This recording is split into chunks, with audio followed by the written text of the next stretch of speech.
Hello दोस्तों, स्वागत है आपका हमारे यूट्यूब चैनल में। आप लोग का डिमांड था कि शिवांगन पब्लिकेशन का जो सामान्य अध्ययन का बुक है उससे भी कंप्लीट कराया जाए। तो आप ही लोग के डिमांड पर ये आज से परीक्षा योद्धा का सामान्य अध्ययन का बुक भी कंप्लीट कराया जाएगा। और साथ में जो झारखंड जीके के बचे हुए सेक्शन है उसे भी कंप्लीट कराया जाएगा। ये कोशिश किया जाएगा कि 9 बजे रात को 9 PM में आपको जीके का ये सामान्य अध्ययन का बुक का वीडियो अपलोड हो और 9 AM में सुबह जो है झारखंड योद्धा समान ज्ञान का जो बुक है उससे जो संबंधित टॉपिक बच गए हैं उसको अपलोड कर दिया जाए। इसमें सारे PYQ दिए हुए हैं जेपीएससी और जेएसएससी द्वारा जो अभी तक पूछे गए हैं, और साथ में ही उसका डिस्क्रिप्शन भी दिया गया है जो आपके आने वाले एग्जाम के लिए काफ़ी यूजफुल होंगे। तो आप वीडियो को ध्यान से देखेंगे और समझने का कोशिश करेंगे कि जेपीएससी और जेएसएससी का पैटर्न कैसा रहा है अभी तक प्रश्न पूछने का। तो आइए बिना देर किए हुए हम लोग सीधा टॉपिक पे चलते हैं। आज जो हम लोग का टॉपिक स्टार्ट होगा वो है प्राचीन भारत का इतिहास। भारतीय इतिहास पहला टॉपिक है। इसमें हम लोग आज पढ़ेंगे प्राचीन भारत का इतिहास से कौन कौन से प्रश्न पूछे गए हैं जेपीएससी और जेएसएससी और अदर झारखंड एग्जाम जो अभी तक हुए हैं उसमें। तो आइए हम लोग शुरू करते हैं पहला प्रश्न से। देखिए, जेपीएससी पीटी 2024 में प्रश्न पूछा गया है, नौपाषाणिक पुरा स्थल बुरुडीह झारखंड के किस जिले में स्थित है। ये बुरुडीह के बारे में पूछा गया है, कहाँ स्थित है। तो ये है, ऑप्शन दिए गए थे हजारीबाग, जामताड़ा, सिमडेगा और उपयुक्त में से कोई नहीं। तो ये इसका जो आंसर होगा ये कहाँ पे स्थित है, सिंहभूम जिले में स्थित है। तो ऑप्शन के अकॉर्डिंग कोई भी करेक्ट नहीं है, उपयुक्त में से कोई नहीं इसका करेक्ट आंसर होगा। झारखंड के सिंहभूम जिले में बारूडीह में माइक्रोलिथ नौपाषाण स्लेट, लौह स्लेट, पहिया निर्मित पट्टी के बर्तन और लौह वस्तुओं के एक हंसिया सहित प्रमाण मिले हैं। कहाँ पे, तो सिंहभूम जिले में। बारूडी कहाँ है, सिंहभूम जिले में। नेक्स्ट देखिए, जेपीएससी असिस्टेंट और पर्सनल असिस्टेंट 2012 में प्रश्न पूछा गया है, मानव उपयोग में लाई गई पहली धातु कौन सी थी। तो पहली धातु कौन सी थी, आप जान रहे हैं कौन सी थी, तांबा। मानव उपयोग में लाई गई पहली धातु थी तांबा। मानव द्वारा उपयोग में लाई गई धातुओं का क्रम जो है, देखिए इसका दिया हुआ है ट्रिक CBI मतलब पहला हो गया कॉपर, दूसरा ब्रॉन्ज और तीसरा क्या था, आयरन। मतलब सबसे पहला तांबा हुआ है, फिर कांसा और फिर लोहा का यूज हुआ है। भारत में ताम्रपाषाण अवस्था के मुख्य क्षेत्र जो है दक्षिण पूर्वी राजस्थान हो गया, जिसमें आहार एवं गिलुन, पश्चिमी मध्य प्रदेश में मालवा, कायथा और एरन, पश्चिमी महाराष्ट्र तथा दक्षिणी पूर्व हैं ये ताम्रपाषाण अवस्था के मुख्य क्षेत्र है। ताम्रपाषाण काल के लोग मुख्यतः ग्रामीण समुदाय के थे। इसका इंपॉर्टेंट फैक्ट भी आप देखते चलिएगा। CBI क्या हो गया, तो पहले कॉपर यूज हुआ, फिर ब्रॉन्ज यूज हुआ और फिर आयरन यूज हुआ। नेक्स्ट प्रश्न देखते हैं, किस युग में मानव ने कांसा बनाने के लिए तांबा और टीन को मिलाना सीख लिया था। यह कक्षपाल पीटी में पूछा गया है। मानव जो है तांबा और टीन मिलाना सीख लिया था। तो ये किस युग में सीखा था, तो ये सीखा था कांस्य युग में। कांसा बनाने के लिए ही तांबा और टीन को मिलाया जाता था। तो ये कौन सा युग हो गया, कांस्य युग। बहुत आसान प्रश्न है ये। कांस्य टीन और तांबे का एक मिश्र धातु है जो तांबे के औजारों को अधिक कठोरता प्रदान करता है। कांस्य युग का उदय कब हुआ है, तो 3000 ईसा पूर्व के दौरान मिस्र के क्षेत्रों में होने का दावा किया जाता है, जो उत्तरी यूरोप और एशियाई बस्तियों के क्षेत्रों में फैल गया था। नेक्स्ट देखिए, हड़प्पा सभ्यता से कौन कौन से प्रश्न अभी तक पूछे गए हैं। हड़प्पा सभ्यता से सिंधु घाटी सभ्यता की अवधि क्या थी, ये पूछा गया है। तो अवधि क्या थी, सिंधु घाटी सभ्यता की अवधि क्या थी, तो ये कौन सा युग था, ऐसा पूछना चाहिए था ये प्रश्न को। कैसा युग था, तो कांस्य युग था। सिंधु घाटी एक कांस्य युगीन नगरीय सभ्यता थी जो नदियों के किनारे विकसित हुई थी, सिंधु घाटी सभ्यता। और सिंधु सभ्यता का काल का बात किया जाए कब से कब तक था, तो 2500 ईसा पूर्व से 1750 ईसा पूर्व तक माना जाता है सिंधु घाटी सभ्यता का कार्यकाल। मानव इतिहास में सर्वप्रथम नगरों के विकास कांस्य युग में हुआ। नगर का विकास कब हुआ है, तो कांस्य युग में हुआ है। तांबा का जो युग था, कॉपर का युग, वो ग्रामीण सभ्यता थी, लेकिन नगरों का विकास जो हुआ है कांस्य युग में हुआ है। इस सभ्यता के कुछ प्रमुख स्थलों में आपके हैं हड़प्पा है, मोहनजोदड़ो है, कालीबंगा है, बनावली है, धौलावीरा है, सुरकोटदा है। ये सारे आते हैं किसमें, तो हड़प्पा सभ्यता में, जो कि एक नगरीय सभ्यता थी और कांस्य युगीन नगरीय सभ्यता भी इसको कहा जाता है। 2500 ईसा पूर्व से 1750 ईसा पूर्व तक इसका समय पीरियड माना जाता है। फिर देखिए नेक्स्ट प्रश्न, CGL 2024 में पूछा है, हड़प्पा स्थल किस नदी के तट पर है। किस नदी के किनारे हड़प्पा स्थित था, तो ये रावी नदी के किनारे स्थित था। सिंधु घाटी सभ्यता खोज सबसे पहले कब हुआ है, तो 1921 में हुआ है। पाकिस्तान के पश्चिमी पंजाब प्रांत में हड़प्पा के आधुनिक स्थल पर हुई थी सबसे पहले, इसीलिए इसका हड़प्पा सभ्यता भी नाम पड़ा है। सिंधु घाटी सभ्यता ये सिंधु नदी के किनारे विकसित थी और हड़प्पा बोला जाए किस नदी के किनारे थी, तो ये रावी नदी के किनारे थे, याद रखेंगे। यह शहर रावी नदी के तट पर था, जो सिंधु नदी के बाएं किनारे की सहायक नदी थी। रावी जो है किसकी सहायक नदी है, तो सिंधु नदी की सहायक नदी है, इसलिए इसका नाम सिंधु घाटी सभ्यता भी पड़ा है और इसे हड़प्पा सभ्यता भी बोलते हैं, क्योंकि सबसे पहला जो स्थल खोजा गया था वो खोजा गया था हड़प्पा। नेक्स्ट देखिए, जेपीएससी में 2022 में प्रश्न पूछा है, मोहनजोदड़ो में पाई गई नृत्य करती हुई लड़की की सुंदर मूर्ति किस धातु की बनी है। कहाँ पाई गई है ये मूर्ति, तो मोहनजोदड़ो में। ये भी बहुत इंपॉर्टेंट है आप लोग के लिए। किस धातु की बनी है, तो कांस्य की बनी है। ये कांस्य युगीन नगरीय सभ्यता ही था हड़प्पा। नृत्य करती हुई लड़की की मूर्ति जो है कांसा धातु से बनी हुई है, और यह मूर्ति क्या है, तो 10.5 सेंटीमीटर ऊंची है। इसे 1926 में ब्रिटिश पुरातात्विद अर्वेस्ट मैके ने मोहनजोदड़ो के एचआर क्षेत्र से खोजा था। कहाँ से खोजा, तो मोहनजोदड़ो से खोजा। कौन खोजा, अर्वेस्ट मैके ने खोजा। कब खोजा, 1926 में खोजा। यह मूर्ति लास्ट वैक्स तकनीक से बनाई गई थी, जो सैंधव की उत्कृष्ट कलाकृति मानी जाती है। क्या, लास्ट वैक्स तकनीक। तो नृत्य करती हुई जो लड़की की सुंदर मूर्ति है वो कांसा धातु से बनी है और मोहनजोदड़ो में मिली है। खोजने का श्रेय अर्वेस्ट मैके को जाता है और एचआर क्षेत्र से खोजा गया है। नेक्स्ट इसका प्रश्न देखते हैं।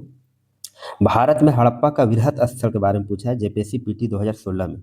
सबसे बड़ा स्थल कौन सा है, तो सबसे बड़ा स्थल जो है वो राखीगढ़ी है। राखीगढ़ी कहाँ पे मिला है, तो हरियाणा का हिसार जिले में। 2014 में राखीगढ़ी को हड़प्पा का सबसे बड़ा स्थान राखी घोषित किया गया। किसको, तो हड़प्पा को। हड़प्पा का सबसे बड़ा स्थान किसको घोषित किया गया, तो ये राखीगढ़ी को घोषित किया गया। राखीगढ़ी आपका हरियाणा के हिसार जिले में सरस्वती तथा द्रुस्दती नदियों के शुष्क क्षेत्र में स्थित एक महत्वपूर्ण ऐतिहासिक स्थान है। पूर्व में राखीगढ़ी सिंधु घाटी सभ्यता का भारतीय क्षेत्रों में धौलावीरा के बाद दूसरा विशालतम ऐतिहासिक नगर है। राखीगढ़ी का उत्खनन व्यापक पैमाने पर 1997 से 1999 के दौरान कौन किए हैं, तो अमेंद्र नाथ द्वारा किया गया। यहाँ से मातृ देवी अंकित एक लघु मुद्रा भी प्राप्त हुई है। ये भी आप याद रखिएगा कि राखीगढ़ी जो हरियाणा के हिसार जिले में मिली है, इसका उत्खनन का कार्य जो है किसके द्वारा किया गया है, तो अमेंद्र नाथ द्वारा। कब से कब तक, तो 1997 से 99 तक किया गया। नेक्स्ट प्रश्न देखिए क्या पूछा गया जेपीएससी पीटी 2024 में। निम्नलिखित में से किस सिंधु घाटी स्थल पर हल की खोज संबंधित टेराकोटा की प्रकृति मिली है। हल की खोज से संबंधित टेराकोटा। टेराकोटा किससे बना होता है, तो मिट्टी से बना होता है। तो कहाँ पे मिला है, हल से संबंधित हल की खोज से संबंधित हमको टेराकोटा की मूर्ति मिली है बनावली से।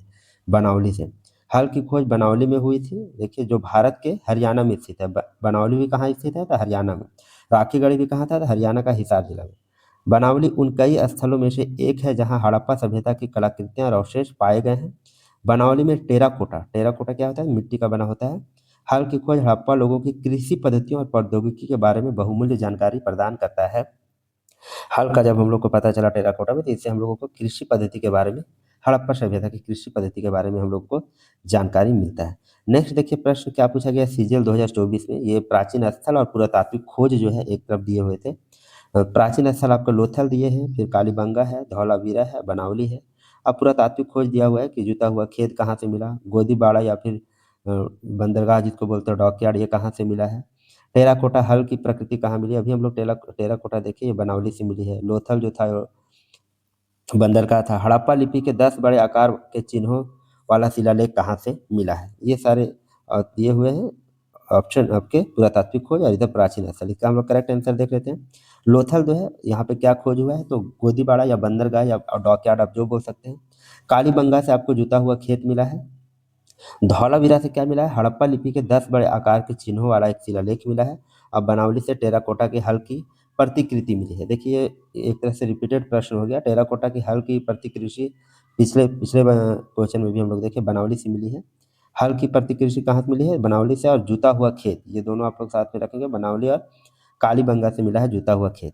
आपका लोथल जो गुजरात में था, ये क्या था, बंदरगाह था। और धौलावीरा हड़प्पा लिपि के 10 बड़े आकार वाले चिन्हों वाला एक शिलालेख मिला है धौलावीरा से। नेक्स्ट देखिए जेपीएससी पीटी 2006 में क्या प्रश्न पूछा गया है।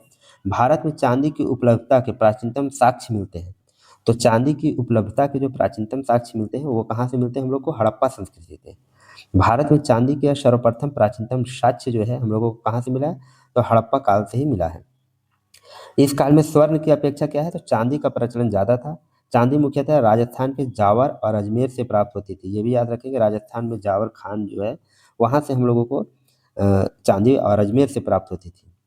जबकि भारत से बाहर अफगानिस्तान, ईरान से चांदी व लाजवत आयात किया जाता था, इसको खरीदा जाता था। अफगानिस्तान और ईरान से चांदी और लाजवत जो है लाजवत जो है वो भी एक कीमती धातु था, उसको क्या किया जाता था, आयात किया जाता था अफगानिस्तान और ईरान से। और अगर भारत की बात करें तो राजस्थान के जावर और अजमेर में हम लोगों को चांदी प्राप्त होता है।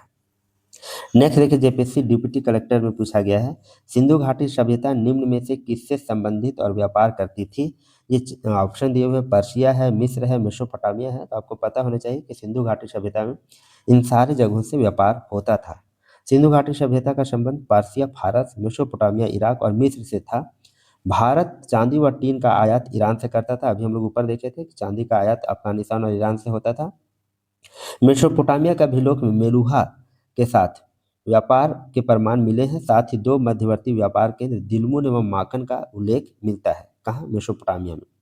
दिलमुन की पहचान आधुनिक बहरीन और तथा माकन की पहचान ओमान से की गई है। ये जो दिलमुन और माकन है वो आधुनिक बहरीन और ओमान है, ये वहाँ से भी हम लोगों को व्यापार के संकेत मिले हैं। मिस्र के साथ व्यापारिक संबंध का पता लोथल से प्राप्त मम्मी की आकृति से होती है, चलता है। मम्मी की आकृति प्राप्त हुई है लोथल से, तो ये हम लोग को पता चलता है कि मिस्र से भी सिंधु घाटी सभ्यता का व्यापार चलता था।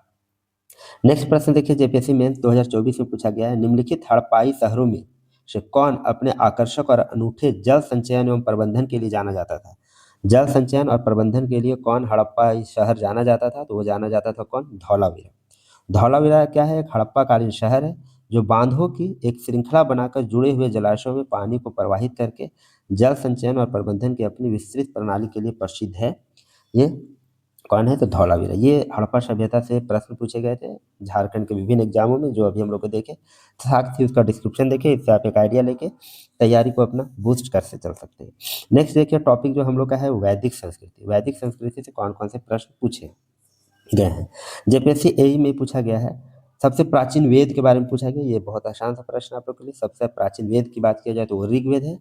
यह संस्कृत में रचित एक धार्मिक ग्रंथ है और इसकी उत्पत्ति जो है प्राचीन भारत में कब से माना जाता है? 1800 से 1100 ईसा पूर्व में हुआ था। कब? तो 1800 से 1100 ईसा पूर्व में हुआ था। हड़प्पा सभ्यता का कार्यकाल कब से कब तक, कार्य अवधि कब से कब तक? कमेंट बॉक्स में आप बता सकते हैं। अभी हम लोगों ने ऊपर देखा है। ऋग्वेद में की बात करें तो इसमें 10 मंडल है, 1028 सूक्त हैं, 10,462 ऋचाएँ हैं। याद रखेंगे, ऋग्वेद में कितने मंडल? 10 मंडल, 1028 सूक्त हैं और 10,462 ऋचाएँ हैं। ऋग्वेद के अनुसार ब्रह्मांड की उत्पत्ति प्रजापति से हुई है, जो आदि देव और सृष्टि के मूल आधार हैं। कौन? तो प्रजापति। ऋग्वेद में मुख्य देवता के रूप में किसका उल्लेख है? तो इंद्र का मुख्य देवता माना जाता है, इंद्र को। विश्वामित्र द्वारा रचित ऋग्वेद के तीसरे मंडल, ऋग्वेद किसके द्वारा रचित है? विश्वामित्र द्वारा। तीसरे मंडल में सूर्य देवता जो सावित्री को समर्पित गायत्री मंत्र का उल्लेख कौन से मंडल में है? ये भी प्रश्न बनता है बार बार। तो तीसरे मंडल में है। किसको ये समर्पित है? तो सूर्य देवता सावित्री को समर्पित है गायत्री मंत्र। सामवेद को क्या बोलते हैं? धुनों और मंत्रों का वेद बोलते हैं। यजुर्वेद में मुख्यतः पूजा और अनुष्ठान के बारे में है और अथर्ववेद में तंत्र मंत्र वगैरह का जिक्र किया गया है। तो ये सबसे प्राचीन वेद का बात किया जाए तो वो ऋग्वेद है। फिर से देखिए, प्रश्न पूछा है ऋग्वेद में कितने मंडल हैं? जो ऊपर अभी हम लोग पढ़ चुके हैं, तो 10 मंडल है ऋग्वेद में। गायत्री मंत्र का उल्लेख पूछा गया है किस वेद में है? तो ऋग्वेद के तीसरे मंडल में किया गया है और सूर्य देवता सावित्री को समर्पित है। नेक्स्ट देखिए, पूछा गया है असिस्टेंट पुलिस प्रोसिक्यूटर में ऋग्वेद के अनुसार 10 राजाओं का युद्ध किस नदी के तट पर होता था? दसराज युद्ध भी इसको बोलते हैं। तो ये हुआ था पुरुषनी नदी के तट पर ऋग्वेद के अनुसार। ऋग्वेद के 7वें मंडल के अनुसार एक ओर भारत और दूसरी ओर 10 सरदारों के बीच लड़े गए युद्ध को, एक ओर कौन थे? भरत, और दूसरी ओर 10 सरदारों के बीच लड़े गए युद्ध को 10 राजाओं का युद्ध के नाम से जाना जाता है। यह पुरुषनी, जो रावी का पुराना नाम है, पुरुषनी नदी के तट पर लड़ा गया था, जिसमें भरत वंश के राजा सुदाश की निर्णायक जीत हुई। उसके बाद कुरु राजनीति का गठन हुआ। ऋग्वेद में वर्णित 10 राजाओं की लड़ाई ने महाभारत में कुरुक्षेत्र की कहानी का केंद्र हो सकता है। ये माना जाता है ये जो युद्ध हुआ था ये कुरुक्षेत्र की कहानी का केंद्र हो सकता था। कुरुक्षेत्र कहाँ पे है? तो आपका हरियाणा में है। नेक्स्ट प्रश्न देखिए, फिफ्थ जेपीएससी डिप्टी कलेक्टर में पूछा गया है, ऋग्वैदिक काल में अमाजु शब्द का प्रयोग किसके लिए किया जाता था? तो अमाजु शब्द का प्रयोग जो ऋग्वेद में किया जाता था वो अविवाहित लड़कियां जो अपने माता पिता के साथ रहती हैं उनके लिए किया जाता था अमाजु शब्द का प्रयोग ऋग्वेद में। ऋग्वैदिक काल में दीर्घ काल तक आजीवन अविवाहित रहने वाली लड़कियों को क्या कहा जाता था? अमाजु कहा जाता था। समाज में नियोग प्रथा प्रचलित थी। पर्दा प्रथा का कहीं भी उल्लेख नहीं मिलता है। पुनर्विवाह भी होते थे।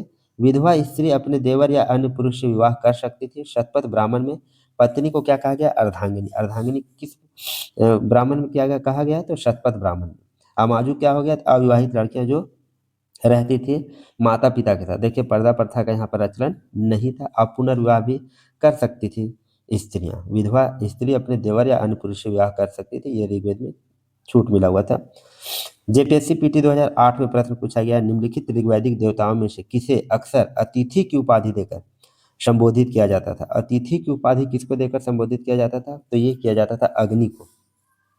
ऋग्वेद में इंद्र को इंद्र को क्या बोला जाता था? तो पुरंदर अर्थात किलों को तोड़ने वाला। ये भी बहुत इंपॉर्टेंट है, याद रखेंगे। इंद्र जो देवता थे इसको पुरंदर बोला जाता था या किलों को तोड़ने वाला देवता बोला जाता था। वरना सर्वाधिक प्रतापी देवता के रूप में किया गया। ऋग्वेद में दूसरा महत्वपूर्ण देवता अग्नि थे, जिसका काम क्या था? इनका काम था मनुष्य और देवता के मध्य जो है संबंध स्थापित करने का काम होता था अग्नि का। अग्नि में ही हम लोग जो धूप वगैरह देते हैं तो वो जो उससे धुआं वगैरह निकलता है वो माना जाता है कि मनुष्य और देवताओं के बीच में संबंध स्थापित करते थे अग्नि देवता।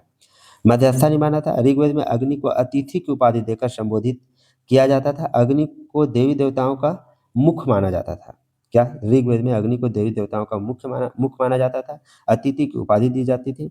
अग्नि के द्वारा ही देवताओं को आहुतियां दी जाती थी। ऋग्वेद में करीब 200 सूक्तों में अग्नि का जिक्र किया गया है। कितने सूक्तों में? तो 200 सूक्तों में। अथर्ववेद के अनुसार यह अग्नि ही है जो मृतक की आत्मा को चिता से निकालकर अगले संसार या जीवन में पुनर्जन्म दिलाती है। तो इसमें भी अग्नि का ही रोल है कि मृतक की आत्मा को क्या करती है? तो चिता से निकालती है और अगला जीवन या पुनर्जन्म उनका होता है। ये अथर्ववेद के अनुसार ऐसा कहा गया। अग्नि मंदिर वास्तुकला में महत्वपूर्ण रही है। आमतौर पर हिंदू मंदिर में दक्षिण पूर्व के कोने में मौजूद होती है। कौन? तो अग्नि कुंड। नेक्स्ट देखिए, जेपीएससी पीटी 2016 में प्रश्न पूछा गया, ऋग्वैदिक जनसभा जो न्यायिक कार्यों से संबंधित थी तो उसका नाम क्या था? ये बोला जा रहा है कि जनसभा एक थी जो न्यायिक कार्य करती थी, उसका नाम क्या था? तो सभा नाम था। सभा न्यायिक कार्यों से संबंधित थी। यह वृद्ध, श्रेष्ठ एवं अभिजात संभ्रांत लोगों की संस्था थी सभा। इसमें वृद्ध लोग थे, श्रेष्ठ लोग थे और अभिजात कुलीन लोग आते थे इसमें। सभा के विषय में उल्लेखनीय बात यह है कि इसकी उत्पत्ति ऋग्वेद के उत्तर काल में हुई थी। विदत यह आर्यों की सर्वाधिक प्राचीन संस्था थी। अगर आर्यों की सर्वाधिक प्राचीन संस्था पूछा जाए तो कौन थी? विदत थी। और सभा क्या थी? तो यह न्यायिक कार्यों से संबंधित ऋग्वैदिक जनसभा थी। इसे जनसभा भी कहा जाता था। किसको? विदत को। समिति क्या थी? यह केंद्रीय राजनीतिक संस्था सामान्य जनता का प्रतिनिधित्व करती थी। और समिति जो थी राजा की नियुक्ति, पदच्युत एवं करने व उस पर नियंत्रण रखती थी समिति। समिति के सभापति को ईशान कहा जाता था। ऋग्वैदिक काल में समिति के सभा को क्या कहा जाता था? ईशान कहा जाता था। विदत की बात किया जाए तो यह आर्यों की प्राचीन संस्था थी। समिति की बात किया जाए तो केंद्रीय राजनीतिक संगठन था। और सभा की बात किया जाए तो यह न्यायिक कार्य से संबंधित एक संस्था थी। आइए नेक्स्ट प्रश्न देखते हैं। इसमें पूछा गया है जेपीएससी असिस्टेंट में कि झेलम नदी का वैदिक नाम क्या था? ये पूछा गया। तो झेलम नदी का वैदिक नाम जो था वो वितस्ता था। देखिए आपको दिया गया है वैदिक नाम दिया गया है। अश्किनी जो है, अश्किनी वैदिक नाम है किसका? तो चिनाब का। पुरुषनी जो वैदिक नाम है रावि का है। वितस्ता जो वैदिक नाम है वो झेलम का है। शत्रुद्री जो वैदिक नाम है वो सतलज का है। विपाशा जो है व्यास नदी का है। गोमल जो है गोमती नदी का है। और कुंभा जो है वो काबुल नदी का है। कुर्रम जो है वो क्रुमु नदी का है। तो आप ये कुछ कुछ इंपॉर्टेंट फैक्ट याद रखेंगे। इसमें पूछा गया है झेलम का वैदिक नाम। तो झेलम का वैदिक नाम आपका हो गया वितस्ता। अगर चिनाब का पूछा जाए तो अश्किनी होगा आपका आंसर। रावि का पूछा जाए तो परुष्णी होगा। और सतलज का पूछा जाए तो शतुद्री। व्यास का तो विपाशा। ये कुछ कुछ इंपॉर्टेंट नदियाँ हैं जिनका आपको वैदिक नाम पता होना चाहिए। नेक्स्ट देखिए, जेपीएससी असिस्टेंट और झारखंड स्टेट फील्ड क्लर्क में पूछा गया है, इनमें से कौन सा ग्रंथ संगीत से जुड़ा है? देखिए 2 बार ये क्वेश्चन रिपीट हुआ है। तो कौन सा ग्रंथ संगीत से जुड़ा है? तो वो जुड़ा हुआ है सामवेद। कौन है? सामवेद। सामवेद एक वैदिक प्राचीन ग्रंथ है। इसमें धुनों और मंत्रों का एक संग्रह है। इसे गीत की पुस्तक, मंत्रों का वेद या गीत का योग भी कहा जाता है। सामवेद में संगीत वगैरह का वर्णन है। इसमें सामवेद में चारों वेदों के आकार की दृष्टि से सबसे छोटा है। देखिए ये भी बहुत इंपॉर्टेंट फैक्ट है कि सबसे छोटा वेद अगर पूछा जाए आपसे तो आपका आंसर होगा सामवेद। जो इसको पाठ करते हैं उसको हम लोग क्या करते हैं? जो इसको पढ़ने वाला को उदात्रु कहा जाता है। और इसका संकलन ऋग्वेद पर आधारित है। इसमें देखिए 1549 सूक्त हैं, 1875 मंत्र हैं। किसमें? सामवेद में। जो प्रायः किससे लिए गए हैं? तो ऋग्वेद से ही ये लिए गए हैं। 1549 सूक्त और 1875 मंत्र। और इसे संगीत का जनक भी कहा जाता है इस वेद को। तो किस वेद का बात कर रहे हैं हम लोग? साम वेद का। सबसे छोटा वेद भी पूछा जाए तो साम वेद होगा, और संगीत का जनक है ये साम वेद। नेक्स्ट देखिए, जेपीएससी पीटी 2010-11 में पूछा है, निम्नलिखित 4 वेदों में से किस में एक जादुई माया और वशीकरण, ये बात हो जाए, जादुई माया और वशीकरण का बात हो जाए, तंत्र मंत्र का बात हो जाए, तो आपका करेक्ट आंसर होगा अथर्ववेद। कौन सा आंसर होगा? अथर्ववेद।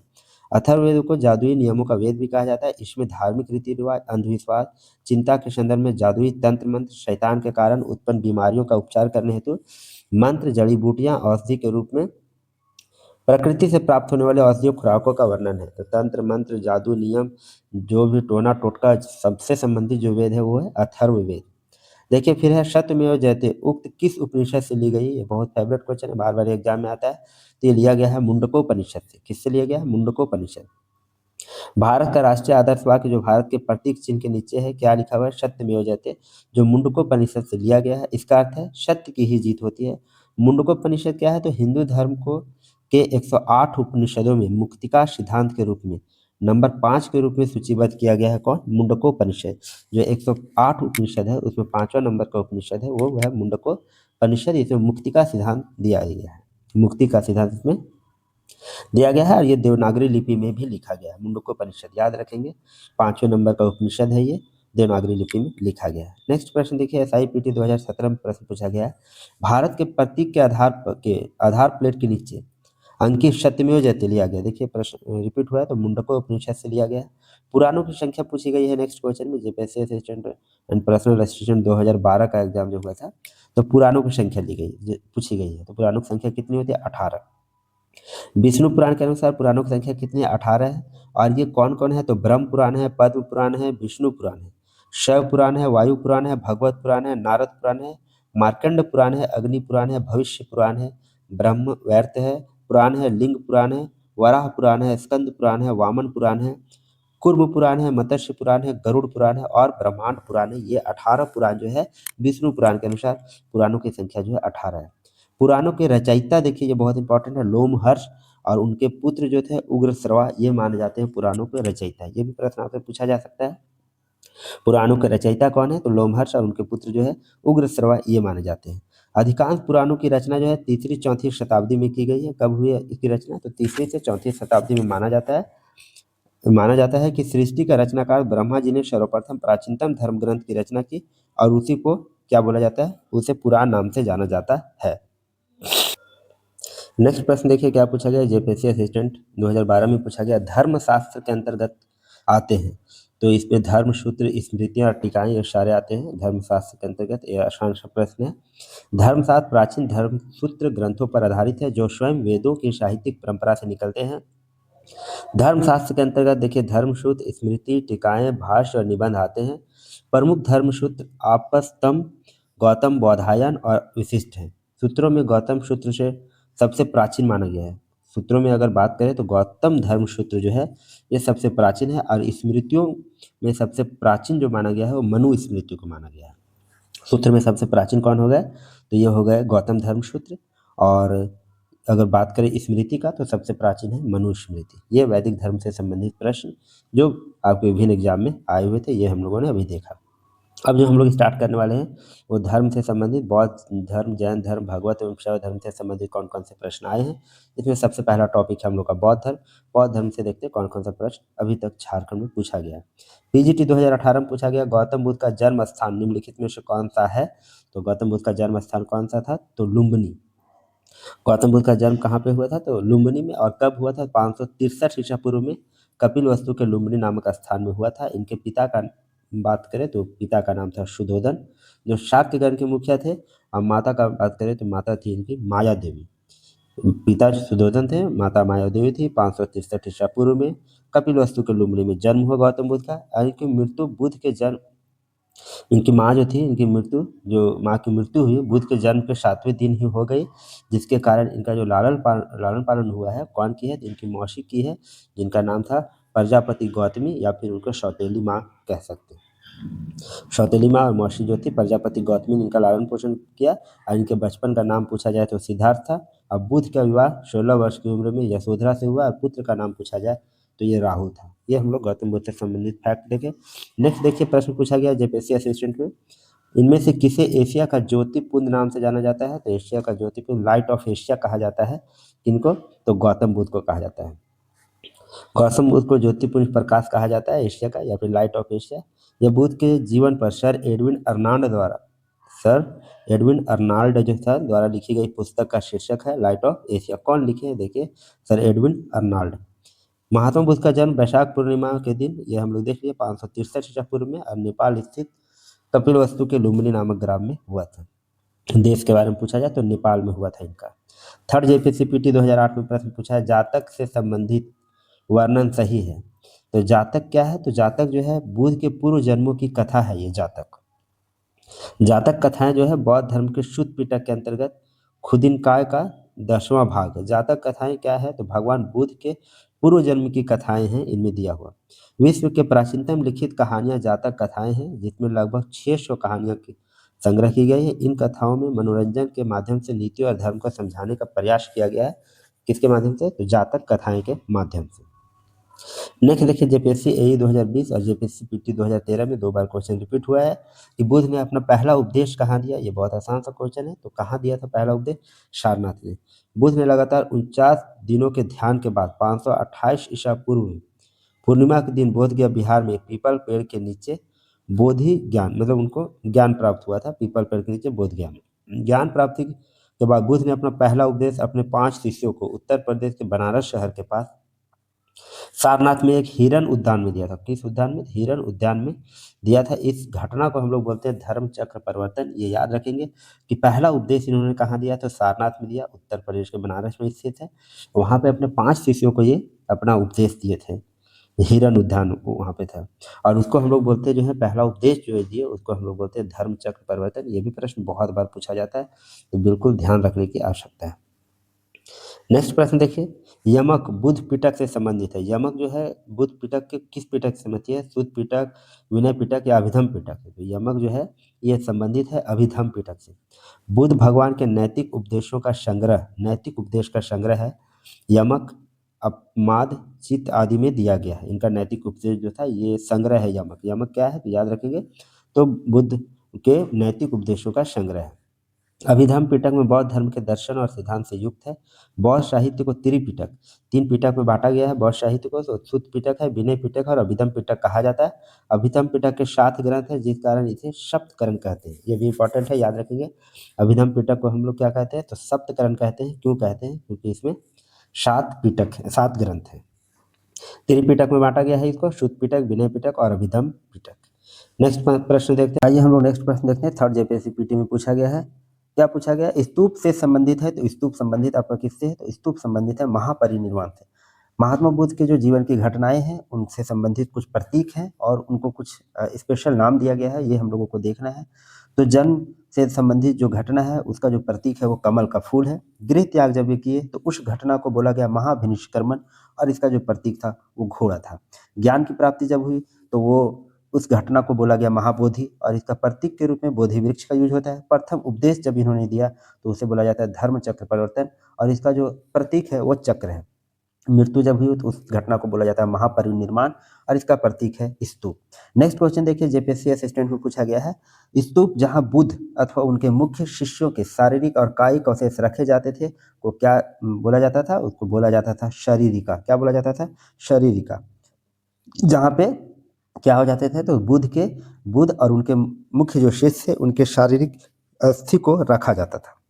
स्तूप का उल्लेख सर्वप्रथम ऋग्वेद में प्राप्त होता है। स्तूप का सबसे पहला उल्लेख कहाँ प्राप्त होता है? ऋग्वेद में, जहाँ अग्नि की उठती हुई ज्वालाओं को क्या कहा जाता था? स्तूप। बौद्ध धर्म में स्तूप 4 प्रकार के बताए गए हैं। देखिए, एक है शारीरिक, इसमें क्या होता है? तो अस्थियों वगैरह को रखा जाता था, जैसे और शरीर के पार्ट हो गए, जैसे दंत हो गए, नाखून हो गए, केश हो गए, इसको रखा जाता था।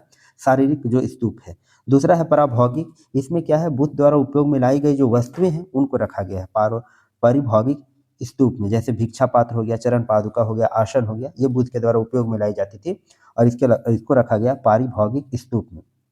तीसरा जो स्तूप है वो है उद्देशिका। इस प्रकार के स्तूप महात्मा बुद्ध के जीवन के घटनाओं से संबंधित है। जो 3rd नंबर स्तूप है उद्देशिका। चौथा है संकल्पित, ये छोटे आकार के होते हैं और इन्हें बौद्ध तीर्थ स्थलों पर श्रद्धालुओं द्वारा स्थापित किया जाता था।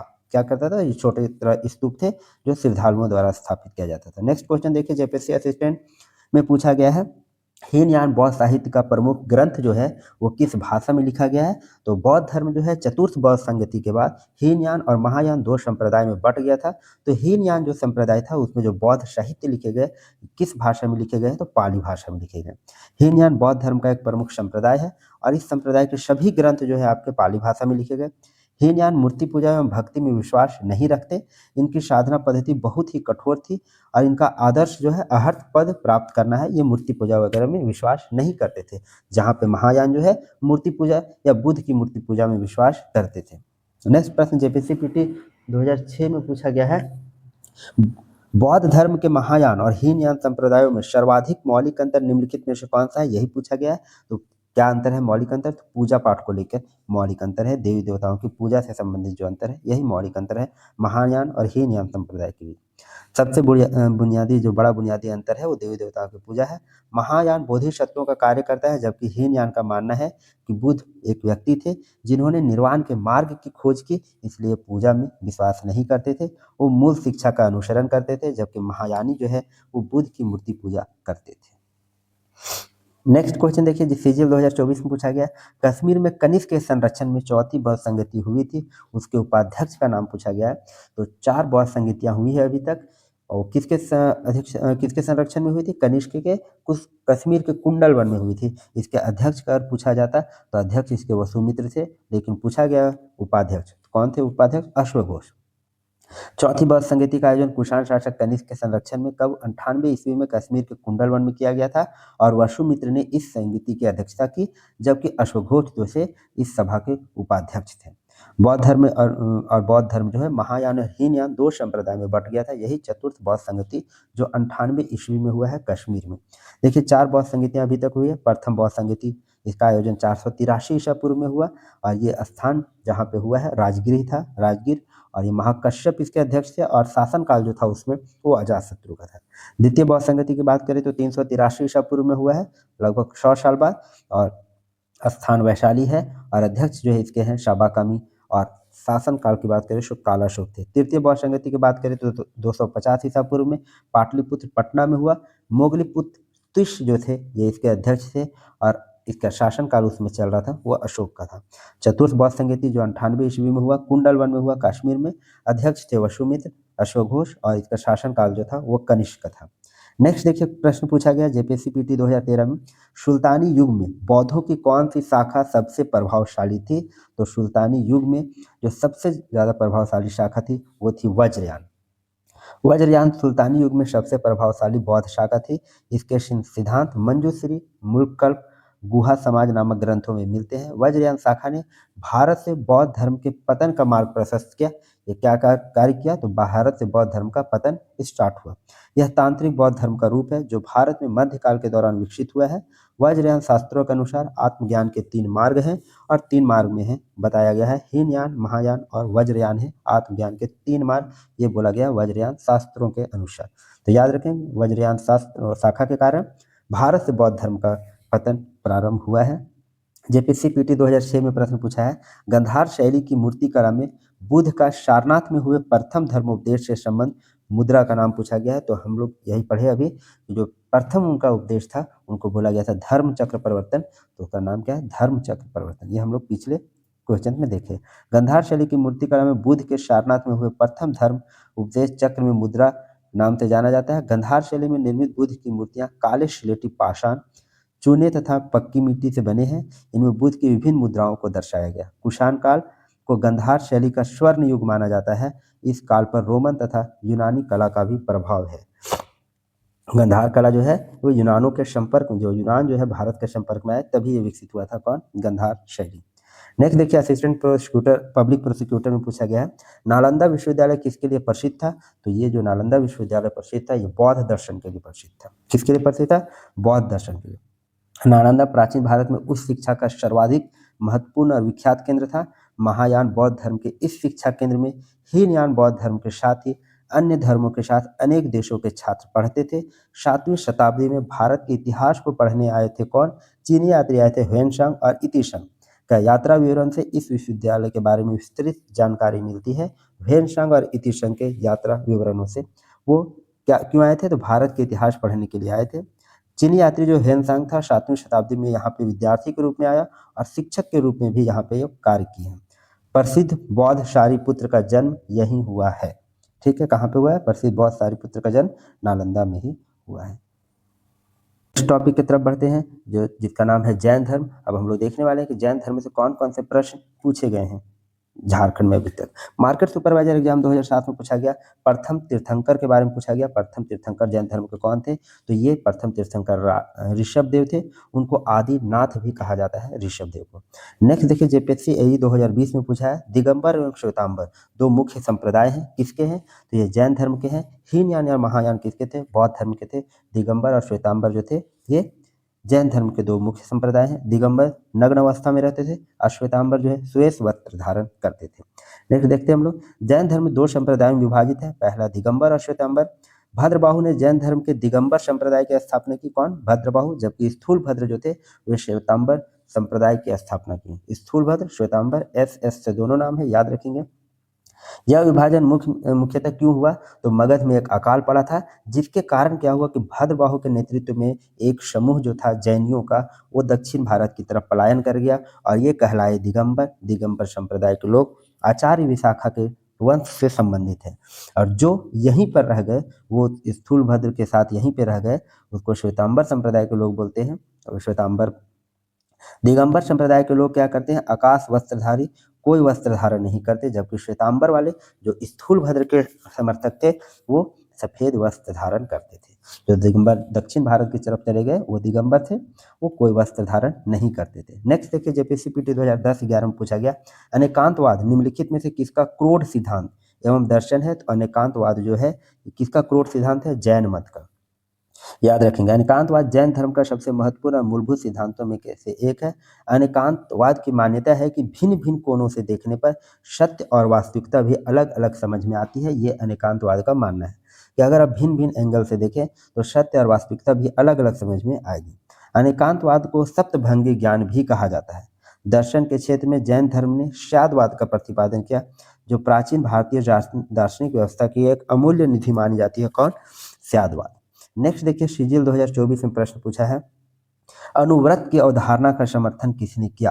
तो अनुव्रत की अवधारणा का जो समर्थन है वो किसने किया है? तो किया है जैन धर्म ने। अनुव्रत की अवधारणा का समर्थन जैन धर्म द्वारा किया गया।